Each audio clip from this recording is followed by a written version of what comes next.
Hello guys! Magandang hapon sa inyong lahat. This is your guest, Mama Sigari Channel. Faith Healer Rose Matardor. So ngayong hapon na to, tignan natin yung sabihin sa inyo ng ating mga gabay. So this is a monthly gabay for the month of September 2025 for the sign of Scorpio. Scorpio, welcome sa my channel. Ano kayang messages, advices ng spirit guides ang ating masasagap for today's video? Kanino kayang energy or kaganapan sa buhay ng mga Scorpio signs ang ating mahagilap? So guys, this reading is a general reading lamang. Hindi lahat makaka-resonate. Kunin lamang po makaka-relate sa inyo. And comment down below kung kaninong energy ang ating nasagap. And because don't forget to like and subscribe my channel and hit the notification bell for more videos update. Kasi maraming salamat po sa mga walang sawang pagsuporta sa aking channel, lalo-lalo na ang skip ng ads, naway pagpalain po kayo ng Diyos at may kapal, siksik-liglig na guumapaw, na biyayang manumbalik sa inyo. So let's see guys, what is the messages, advices sa iyo ng ating angel spirit for the sign of Scorpio. So let's see and watch this.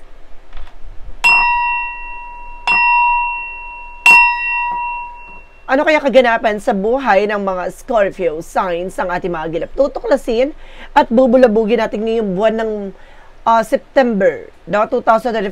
Alamin natin at tutuklasin natin anong kaganapan ngayong monthly gabay mo ang ating mahagilap. So guys, there's a Page of Pentacles, invest wisely. So ngayon, matuto ka na. Ngayong buwan na to ay kailangan maging wais, maging matalino, how to spend and manage and control your money. Hindi pwedeng ura-urada, hindi pwedeng bira-birada. Alam mo dapat kung paano mo to palalaguin or paano to magkakaroon ng growth and expansion pagdating sa finances or resource of income mo. Kung ito ba'y kailangan, ito ba yung kailangan mo sa trabaho, sa negosyo, ito bang bagay na to ay makakatulong for you, para madagdagan na resource of income mo, na magdagdagan ng pasok ng pera sa'yo. So, sinasabi dito, maging matalino ka. Paano ka mag-control at mag-manage ng iyong mga pinaghirapan. Pagdating sa pera, maging matalino. There's an Empress card for River. There's something guys na maaaring there's a blessing coming in. Or there's an Empress card for River na maibabalik ulit yung sigla ng buong iyong pagkatao. Or mahalin mo ang iyong sarili. There's a self-love, self-care. And of course, there's a Nine of Cups, there's a wish of female. So, don't worry guys, ngayong buwan na to ay maaaring unti-unti nang matupad ano man yung bagay na iyong inaasam at pinapangarap. Ngayong buwan ng September ay maaaring mag-umapaw, ang kaligayahan, na maaaring matagal mo nang ninanais na mata mo. This is something guys with the Four of Pentacles to see. There is something protectionan mo at pangalagaan mo ang iyong finances. Matuto tayo maghigpit ng sinturon, magtabi, mag-save, at protectionan mo ano man yung bagay na pinaghirapan mo. And of course, guys, there is something that so wants by choices. Piliin mo lang yung mga bagay na kailangan mo, yung mga bagay na alam mong makakatulong sa'yo. Alisin mo yung mga bagay na nakakasama sa eksena mo. So guys, there is something with the Tower moment for major changes. Malaking pagbabago na magaganap sa buhay mo dito. This is something major. And of course, there's something guys na magdadala sa iyo ng unexpected situations. So may mga bagay dito na maaring matanggal, masira or maalis, depende ito sa situations mo na maaring may mga bagay na hindi nakakatulong sa iyo. So let's see, gusto ko i-clarify with the Tower moment mamaya. What is the Page of Pentacles? Reference with the Knight of Swords. There's a success driven. So, bibilis ang takbo ng sitwasyon. Pagdating sa mga bagay-bagay, ano man yung bagay na pinaglaanan mo, bibilis ang takbo ng sitwasyon dahil magiging maganda na ang ikot ng kapalaran pagdating sa pagkakaperahan mo. And because there's a Three of Cups for celebration. Some of you guys, magkakaroon ng mga celebration. There's something and happiness coming in. Mag-uumapaw to ng kaligayahan. There's a parties. There's something, gathering events na dadaluhan mo na maaaring kailangan ibalik mo ang iyong siglahan ng pagkatao mo, ng sarili mo. And of course, there's the Lovers. Magtutupad daw ng mga pangarap mo. And even sa love life. Ibig sabihin ito yung matagal mo nang ninanais pagdating sa buhay, pag-ibig na maging maligaya at maging masaya ka. No, at itong bagay na to ay matagal mo nang hinintay ay maaaring mangyari na ngayong buwan na to. And because there's a 7 of Wands, see, protectionan mo at pangalagaan mo ang iyong finances. See, di ba, sinasabi mag-savings, no, protectionan mo ano man yung bagay na pinaghirapan mo. Huwag mong sayangin, no, ang pagkakataon. Huwag mong sayangin ang mga pinaghirapan mo. There's a Eight of Wands. So some of you guys, no, magkakaroon ka ng maraming client, customers, no, lot of transactions, maraming tatawag, no, maghintay ka, no, at sa paghihintay mo, ito na, no, bibilis na ang takbo ng transaction sa'yo. No, some of you magkakaroon ka ng travel, no, and of course, accomplishment, success, and trouble.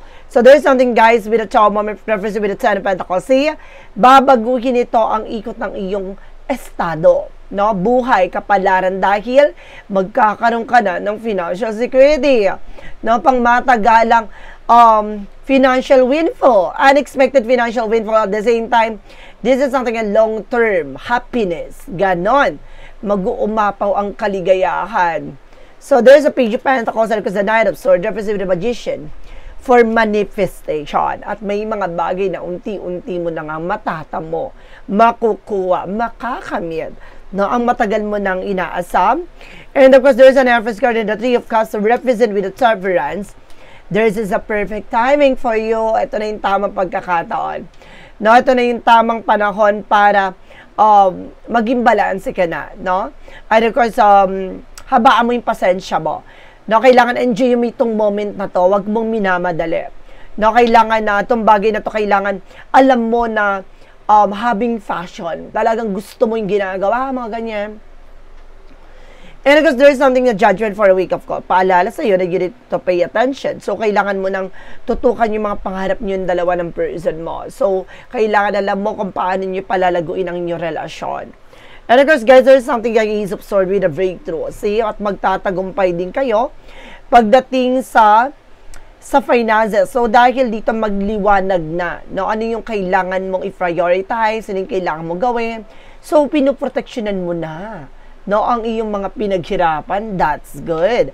Itong buwan na to ay maaaring puno ng plano, puno ng proteksyon, puno ng biyaya. And of course, there's an Hephaestus. There's an unexpected. No, there's something turning for na maaaring ibigay sa'yo ng ating angel spirit na bigla mo na lang magkakaroon ka ng mabilisang transaksyon. Maraming transaksyon. No, there is a lot of client and customer coming in. No? Or some of you guys, no, magkakaroon ka dito ng unexpected travel. No, bigla ang travel na hindi mo inaasahan. No, ito yung matagal mo nang hinihintay. No, ang tawag. No, some of you magkakaroon ka ng international travel. And of course, there's something the Seven of Pentacles. See, harvest moment. Ang ganda. With the Ten of Pentacles, talaga sinasabi sa'yo dito with the Seven of Pentacles at the Tower moment, talagang malaking pagbabago ang magaganap sa estado at buhay mo. Dahil naman yung bagay na pinaghirapan mo, ay maaaring ay abot kamay mo na. No, itong buwan na to ay buwan ng pag-aani. No, buwan ng biyaya, buwan ng pagpapala. For the outcome, guys, there's a Justice card. See? Hustisya. So, what goes around comes around. At the same time, cause and effect. Depende yan sa kung naman yung bagay na ginawa mo. So, kung nagpursige ka, naging wais, naging matalino ka sa mga bagay-bagay, so magiging maayos ang kalagayan sitwasyon mo. So sinasabi dito, maging balanse ka. Na maging balanse ka at lahat ng bagay mo magre-reflect sa'yo with the Magician. So, be aware sa lahat ng mga desisyon. Dapat alam mo, dapat yung kahihinatnan, yung consequences. And of course, guys, there is something, the Queen of Cups, emotional healing. So, pagdating sa emosyon, yun yung sinasabi ko, matuto kang kumalma. Emotional intelligent na kailangan pagdating sa emosyon, mas maging matalino ka na. No? Libangin mo yung sarili mo, alisin mo yung pagiging eagerness sa lahat ng bagay, no? Kumbaga, enjoyin mo lang siya. The more na ini-enjoy mo, the more siya mag-fulfill naturally. And of course, there's something, the Four of Cups. See, there's a reevaluator na analyze. No, may mga bagay na kailangan mo muna pag-isipan pagdating sa relasyon. No, may mga bagay na magtutupad ng mga pangarap mo, kailangan mo munang pag-isipan ng mabuti. No? I-visualize yung magiging possible na mangyayari. So, nagkakaroon ka ng confusion dito. So, there's something, guys, with the Two of Cups, with a partnership. No? Even sa relasyon, so kailangan proteksyonan mo rin. No? Yung mga taong pakikisalamuhain mo, no? Pakikisamahan mo. No? Proteksyonan mo yung sarili dahil some of them, guys, no, lalapit lang sa'yo yan kapag may kailangan. Diba? Lalapit lang sa'yo yung mga tao na yan at kilala ka lang yan kapag meron ka. No? Ganon. And because there's something, guys, with the Knight of Swords, some of you nagkakaroon ka ng anxiety, sleepless night, or nagkakaroon ka ng overthinking dahil gusto mo na kagad gawin yung bagay na to. Or nag-worries ka kung ano nangyayari behind the scenes, huwag kang magmadali. No? Huwag mong pangunahan. And there's a Five of Pentacles. So see, makaka-recover na kayo about sa finances. No, there's a recovery with the Five of Pentacles na ano man yung bagay na pinaghirapan mo, makakamtan mo na ito. Ang kaluwagan at kaayusan. Mag-ingat ka lang din sa mga papasukan yung investment, no? Maging aware po tayo. Maging ingat po tayo sa mga gagawin nating eksena. No? So, let's see what additional messages tayo. Pagdating tayo sa finances and career, love life, at kalusugan. Let's watch this. So, we're back, guys. Nandito tayo about sa finances and career. About sa finances and career, and of course, love life, at kalusugan. Alamin na natin yan, guys. So, let's see. So, guys. So, there's a page of cups, something and intuition. So, makinig ka sa gut feeling mo. Makinig ka sa nararamdaman mo. Dahil hindi ka ililigaw nito. Pagdating sa finances, may mga thoughts, no?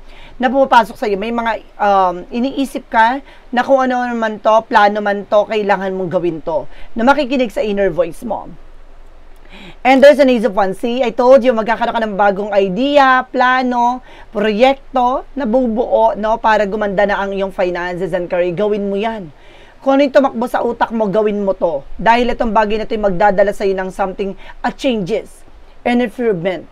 And this is the Wheel of Fortune. See, ito na yung turning point. So, ito talagang ibabalik na. Ano man yung bagay na talagang para sa'yo. No? Talagang iikot ng kapalaran na maaaring yung swerte. No? Dadapo na ngayong September.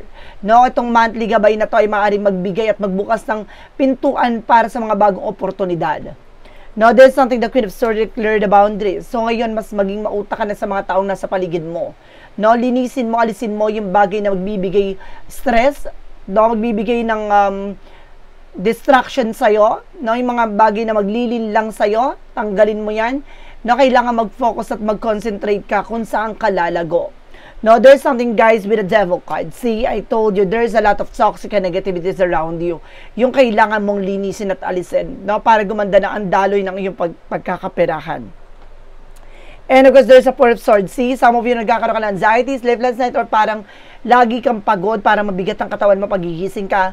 No, parang meron ditong humakarang at tumakad lang, no, para tamarin ka, hindi ka mag-work, no, para ano ito yung sinasabi na clear the boundaries. Kailangan mo alisin tong bagay na to na gumugulo. May intuition ka, ibig sabihin nagkaroon ka na ng gut feeling na hindi yan natural. Akala mo, every moment na ganun yung mararamdaman, akala mo natural lang siya, ganyan-ganyan. Hindi, no?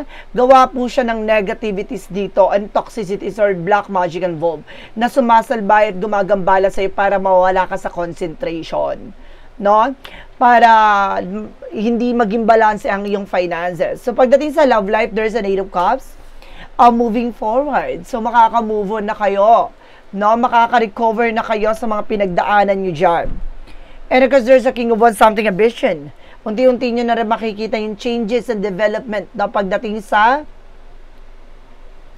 love life, no? Titignan mo na dito yung magiging resulta or kumbaga titignan mo na yung magiging pagbabago sa inyo dalawa na person mo.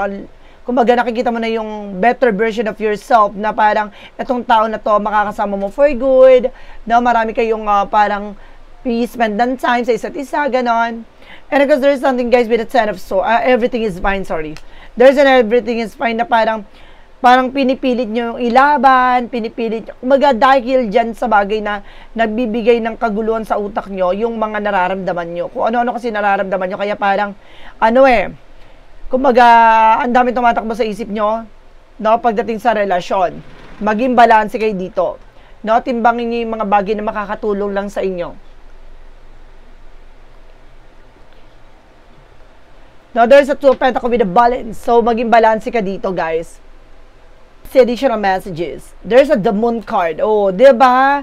Some of you, kung ano napapanaginipan yung dalawa ng person mo. No, kung ano pumapasok sa isipan yung dalawa ng person mo. So, it means meron kayong mga nararamdaman na kakaiba na may gumagambala talaga sa inyo.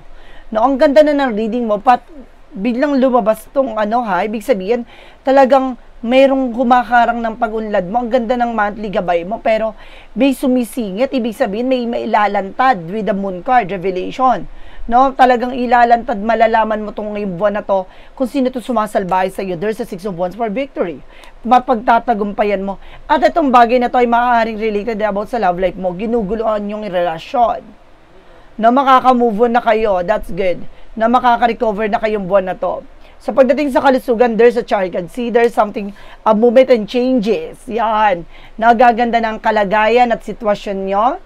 And this is the 7 of Cups, something, opportunities. At maraming bagay dito na magdadala sa iyo ng magandang kalalagyan or kalusugan. So, kailangan, umiwas ka din sa mga bagay na alam mong bawal sa iyo. No? Yung nakakasama sa iyong kalusugan. There is something, the King of Pentacles, maging secure ka pagdating sa kalusugan mo, pagdating sa sarili mo. No? And there's a 9 of Pentacles, there's a blossoming. No? Gaganda na, lalago na, no? Ang iyong kalusugan. Kailangan nyo ng mga masusustansya pagkain. No? More on veggies dapat kayo. Kailangan more on veggies.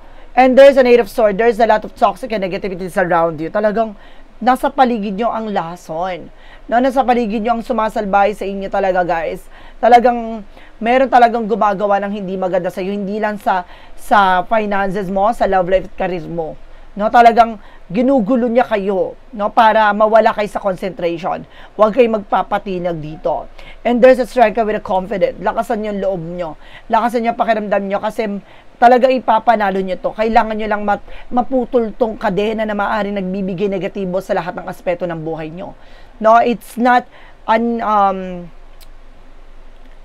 the thing na parang talagang negative, pero at sinasabi dito, kailangan nyo lang talaga mag-take ng decisions na maputol na, no, yung ganong sistema. Kasi hindi na siya healthy, na talagang konektado talaga siya sa lahat ng nangyayari sa buhay mo. No, hanggang sa tamarin ka na mawalan ka na ng gana, na parang umpisa pa lang pagkagising mo, mabigat na yung pakiramdam mo eh. No, tapos biglang kung ano mararamdaman mo, yun yung parang minakarangan ka, tinahadlangan ka para hindi ka makapagtrabaho. No, kaya mayroong intuition dito na pumasok agad sa iyo na mayroong kang hinala or mayroong ka na naramdaman na kakaiba na may something eh. It's not normal. So, biglang papasok ang sa isip mo na kung ano idea, ano informasyon, hanggang sa malaman mo na may something na kailangan mo linisin, alisin. No? Talaga, it's either yung mga taong pinagkakatiwalaan mo, there's an environment. No? Nasa paligid mo lang to. So, let's see what is additional messages tayo pagdating sa magical prayer messages, advices, and of course, the pick a card, yes or no. So, guys, kung bago ka sa channel ko, pick a card, yes or no, pwede ka magtanong. Isa lang ang magiging sagot dyan within 1, 2, or 3. Then, of course, kapag nakapili ka na ng magiging nakapag-isip ka na ng tanong at nakapili ka na magiging sagot sa tanong mo within 1, 2, or 3, please comment down below kung ano number ng napili mo at malalaman mo ang sagot sa dulo ng reading na to. And of course, guys, maraming salamat sa mga nag-share ng aking videos sa namang uri ng social media platforms at maraming salamat po, no, sa mga maraming salamat sa mga bagong subscriber and of course followers natin and solid subscribers natin. Maraming salamat po sa inyo. Let's see, what is the magical fire messages advices? So, let's watch this. Guys, we're back na. Nandito na tayo with the magical fire messages advices. Let's see, guys. Oh, there's a spiritual teacher. So, kailangan mo talaga ng albularyo, no, para matapos na tong mga kaguluhan sa buhay mo. Kasi papasok ka September, so it means a bear month. So, dapat maging maganda na daloy ng buhay mo, na sitwasyon mo, no? Kumbaga, your life purpose involves about dito sa nangyayari sa buhay mo. About healing. So, kailangan mo talaga magpagaling sa iyong mga karamdaman at mga nararamdaman at sitwasyon. And there's an holiday. So, ngayong holiday daw nito ay maaaring masagot na lahat ng katanungan mo. And this is something, a gateway for you para ma-unwind ka, para ma-relax ka, gano'n. And there's something that you desire is within reach. No, yung mga pangarap mo ay maaaring pumabor na sa'yo dahil sa pananampalataya at tiwala mo sa gusto mo mangyari. And there's a perfect timing. So, this is the moment na maaaring makakamtan mo na, no, ang kaginawaan kaayusan. And there's something moving forward at makaka-move on na kayo. No, makaka-recover na kayo. So, let's see what is additional messages tayo with an A Spirit. With a Yin and Yang Oracle card.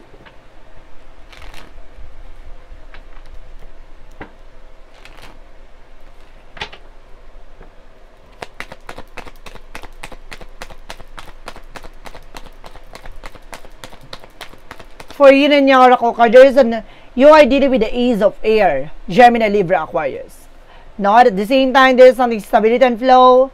No, dadaloy na. Diba? Dadaloy na talaga magandang eksena for you guys. And there is an assistant guidance, spirit guide. So, may gumagabay sa'yo dito.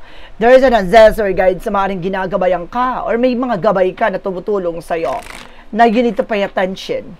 So, binibigyan ka ng mga synchronicities. Let's see what is the synchronicities. Oh my God, there is a faith. Talaga sinusubukan ng iyong pananampalataya at tiwala. No? Talaga tinitignan hanggang saan ka at magiging matatag. No? At solid ba yung paniniwala at pananampalataya. And there's a rise. Wow. You're also Scorpio. And rising from the ashes. No? Rise something, a transformation na maaaring gumanda at muling sumibol at sumigla na muli ang iyong buhay with that butterfly. This is a transformation and evolution. Diba? Malaking pagbabago ang magaganap sa buhay mo. Ano man yung bagay na pinapangarap mo, no? Kumbaga, nasa harapan mo na mismo, ibinibigay na sa'yo. And of course, there's a wisdom. See? And all, nag-represent something, an insight, no, and enlightenment, na binibigyan liwanag sa iyo at makikita mo na ano man yung bagay, posibilidad na mangyari sa hinaharap dahil ito na yung tamang pagkakataon para makamtan at makita mo na ano man yung bagay na iyong dapat maranasan at maramdaman, no? At ang tagumpay na ito ay maaaring nasa harapan mo na. Ikaw na mismo ang gagawa ng action para makamtan at makuha mo ito. What is the romance angel with a mystic love oracle deck? Represent guys with the music. So makakatulong ang music for healing energy. So guys, let's see additional messages. And there's a whole inner growth. So starting with a 30-year-old, no, ito na yung pag-unlad or something na paglago mo. No, magkakaroon ka ng mga realization. Baka ito yung time na nagkaroon ka talaga ng kaliwanagan sa utak mo at isip mo na it's time na para mag-focus ka sa sarili mo. And of course, there's a legal matter. Some of you guys, no, meron kayong mga legal na documents, papers na inaasikaso ngayon, or meron legal matters talaga na maaaring pinag-ano nyo ngayon, pinag-uusapan, or maaaring pinagdadaanan, no? What is Archangel Michael messages? And believe and trust. So, kailangan mo maniwala at magtiwala.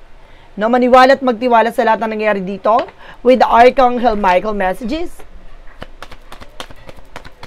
For Jesus loving quote said, have faith in God. So, kailangan mo magtiwala sa ating Panginoon. No, sa lahat ng bagay na nangyayari dito, ibibigay niya sa iyo mga bagay. Talagang there's a faith, no? Talagang, no, dahil sa pananampalataya at tiwala mo, ipagkakalob na sa iyo mga bagay na, oh my God, what you deserve. Talagang dahil sa pananampalataya at tiwala mo, binubuksan ng pintuan sa pagbabago, sa muling pag-unlad at muling pagyabong mo, at maaaring mamumukadkad na ang matagal mo nang gustong mata mo. Talagang mamumulak at sisibol na ang pag-asa. Angel's number. Represent with 1221 with the taking initiative. Work with what you have and it will get your places. Count your blessing and acknowledge your dear ones. You will find inspiration and figure out a way forward. You might also be getting some good news soon. See, na-figure out, it means nalaman mo na ano yung kailangan mong gawin. This is the moment na para makamove forward ka na. No, para maranasan, makamtan mo na talaga yung gusto mo mangyari. Ito na yon. No, this is something that changes and improvement and development sa buhay mo. Kailangan mo lang talagang tanggapin at harapin ang kailangan mong gawin. No? Kailangan mong tutukan at mag-concentrate sa ginagawa mo at dapat mong putulin na at tuldukan ano man yung negatibong nangyayari sa buhay mo. This is the month. No? Ito na yung buwan ng ang katapusan ng mga paghihirap mo. So, kailangan ito ng panahon na to, kailangan na gawin mo na ano yung dapat mong gawin. What is the Money Move Oracle deck?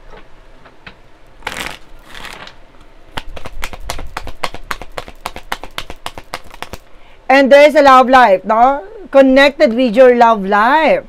No, talagang there is something a partnership, no, about sa finances, na talagang about dito sa relasyon at love, about sa relasyon, about sa finances mo, konektado. So, it means, ang mismong naiingit sa inyo siguro, no, dahil sa relasyon at dahil sa finances na meron kayo. There's a shadow work represent what? Kung hindi to own family, ha, kung hindi siya relatives, no, maaaring related sa inyong dalawa, at the same time, maaaring kaibigan nyo to, or environment talaga, sa paligid nyo. What is your shadow work represent what? Arrogance. Humility, awareness, and growth. Not seeing flaws, hinders growth, no limits to learn and improve. Dapat, kumaga, alam mo dapat yung limitado mo, no, limitasyon mo, na may mga bagay kang dapat matutunan at dapat baguhin sa mundo, sa sarili mo. No, hindi lahat yan dahil yung mga pangit sa'yo, even your flaws, no, yun yung bagay na, chini-cherish, no, minamahal dahil hindi naman tayo pare-pares ang personalidad. So, sinasabi dito na kailangan mong palawigin at palaguin ang iyong sarili. Ano man yung bagay na pangit sa'yo na nakikita ng ibang tao, pero ikaw, yun ang maganda na parte ng buhay mo na kailangan mong palaguin sa sarili mo. Diba? There is something clarifying for a love situation.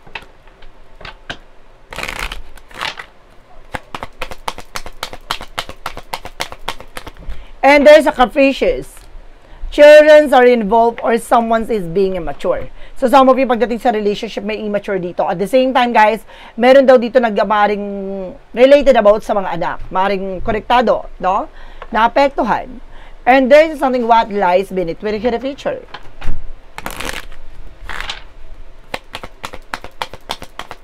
What lies beneath with the future?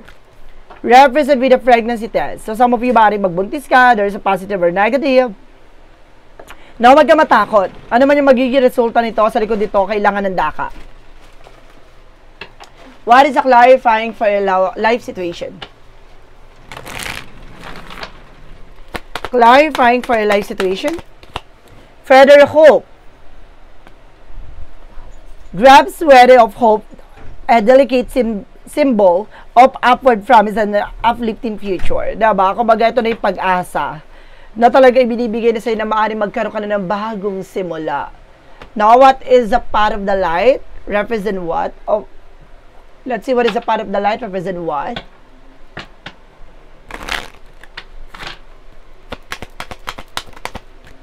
Perseverance. So, kailangan magtiyaga ka, no?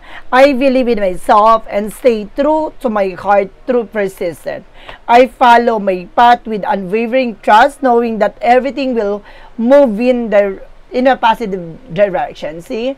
Magiging maganda ng kalalabasan nito, magtiyaga ka lang sa ginagawa mo. Huwag kang magsasawa, no? Dahil walang nagtatagumpay sa mga taong sumusuko. Kailangan magtiyaga ka sa ginagawa mo. So, let's see what is the pick a card, yes or no. Alamin natin magiging sagot sa tanong mo. Let's watch this. Let's see, guys, no? What is a pick a card, yes or no? What is a pick a card, yes or no, guys?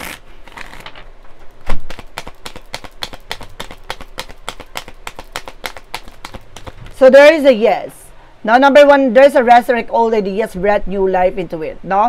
Parang ibabalik ulit yung naisip mo or dapat mong gawin or nakagawian mo or nakasanayan mo dahil babaguhin na nito, no, ang sitwasyon at ikot ang kapalaran mo.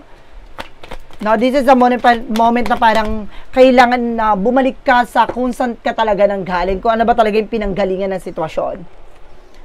No, there is a yes. Number two, there is a yes again. Reach for high goal, success is near. No? Kumbaga, magtatagumpay ka na, napakalapit na para magtagumpay, napakalayo na narating mo. Napakalayo na ng mga pinagdaanan mo. So, ngayon ka pa ba susuko? Diba?